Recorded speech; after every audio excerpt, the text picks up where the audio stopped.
ನಮಸ್ಕಾರ ವೀಕ್ಷಕರೇ, ಹಿಂದೂಸ್ತಾನ್ ಲೈವ್ 24/7 ವಾಹಿನಿಗೆ ಸ್ವಾಗತ.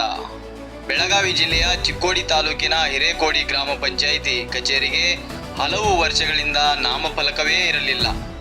ಸಾರ್ವಜನಿಕರು ತಮ್ಮದೇ ಗ್ರಾಮದ ಕಚೇರಿ ಗುರುತಿಸಲು ಪರದಾಡುವಂತಾಗಿತ್ತು. ಕರ್ನಾಟಕ ಪಂಚಾಯತ್ ರಾಜ್ ಅಧಿನಿಯಮದ ಪ್ರಕಾರ ಸ್ಪಷ್ಟವಾಗಿ ಹೇಳಿದೆ, ಪ್ರತಿ ಗ್ರಾಮ ಪಂಚಾಯಿತಿಯು ತನ್ನ ಕಚೇರಿಯ ಮುಖ್ಯ ದ್ವಾರದ ಮೇಲೆ ಗೋಚರವಾಗುವಂತೆ ಕನ್ನಡದಲ್ಲಿ ನಾಮಫಲಕವನ್ನು ಅಳವಡಿಸತಕ್ಕದ್ದು.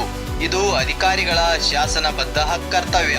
ಸಾರ್ವಜನಿಕರ ಈ ಸಮಸ್ಯೆಯನ್ನು ಹಿಂದೂಸ್ತಾನ್ ಲೈವ್ 24/7 ಸಾರ್ವಜನಿಕರ ಈ ಸಮಸ್ಯೆಯನ್ನು ಗುರುತಿಸಿ ವರದಿ ಮಾಡಿದ ಬೆನ್ನಲ್ಲೇ ಆಡಳಿತ ಎಚ್ಚೆತ್ತುಕೊಂಡಿದೆ.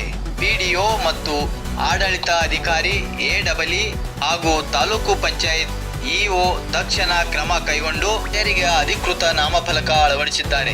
ಇದರಿಂದ ಗ್ರಾಮದ ಜನತೆ ತಮ್ಮ ಪಂಚಾಯಿತಿ ಕಚೇರಿಗೆ ಗುರುತಿಸಲು ಸುಲಭವಾಗಿದೆ. ಸರ್ಕಾರಿ ಕಚೇರಿಗಳು ಜನಸ್ನೇಹಿಯಾಗಿರಬೇಕು, ಕಾನೂನು ಪಾಲನೆಯಾಗಬೇಕು ಎಂಬ ಸಾರ್ವಜನಿಕರ ಆಗ್ರಹಕ್ಕೆ ಈಗ ನ್ಯಾಯ ಸಿಕ್ಕಿದೆ. ಇದು ಕೇವಲ ನಾಮಫಲಕದ ಪ್ರಶ್ನೆಯಲ್ಲ, ಇದು ಸಾರ್ವಜನಿಕರ ಹಕ್ಕಿನ ಪ್ರಶ್ನೆ.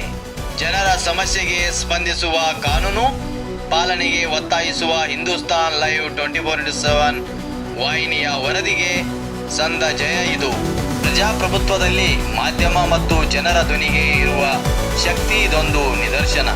ಮುಂದಿನ ಸಂಚಿಕೆಯಲ್ಲಿ ಮತ್ತೆ ಭೇಟಿಯಾಗೋಣ ವೀಕ್ಷಕರೇ. ಅಲ್ಲಿವರೆಗೆ ನೋಡ್ತಾ ಇರಿ ಹಿಂದೂಸ್ತಾನ್ ಲೈವ್ 24/7 ವಾಹಿನಿ. ನಮಸ್ಕಾರ.